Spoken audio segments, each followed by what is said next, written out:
Hi Gems, so I am bringing you my MGem conversation of right now, and that is to be a team player in someone else's experience. Not always everything that we do has to be directly in proportion to like the me all the time. Sometimes the most rewards we get from life are from when we are actually a team player for someone else, and then that translates into something so beautiful later down the road. So sometimes you can be at a job right now that is not necessarily doing what it is that you want, but whatever skills or tools that you are learning there are going to be essential for something that you might encounter later down the road. So adding value to someone else's experience sometimes brings in even more rewards than when you are only thinking of, okay, me, and being selfish in that way.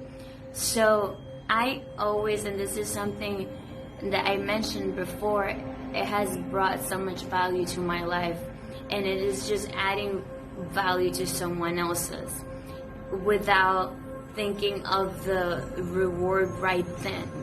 And something that I've learned in my journey is that everything that I've done so far, it's to get me to something else that is better.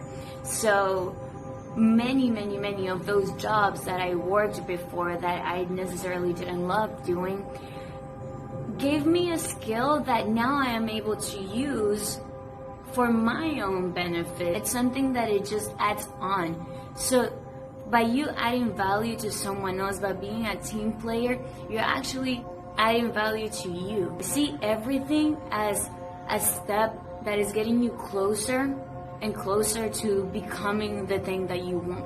And everything always helps. Everything that I always talk about is because I've applied it to my own experience and I see great value in sharing it. Otherwise, I wouldn't. So what I highly recommend, because it's something that I have seen an enormous amount of value in my own life. I have not ever not gotten an email back or a message back after I first offered to be of value to them, and then it creates a beautiful relationship because or volunteer myself for things. Like I do that all the time. It's like, this is what I love. And the main thing is, if you love what you do not need to get paid for it at that moment. You'll be happy doing it and just being surrounded by the people that are doing it. And then if those people see the way that you love doing what you love, they'll want to have you. They'll create a job for you just because they see the way that you commit yourself to it, the way you devote yourself to being right in that moment and enjoying and loving what it is that you're doing. That is something that is so valuable. And when you are doing whatever it is, be a team player, be a team player, be a team player.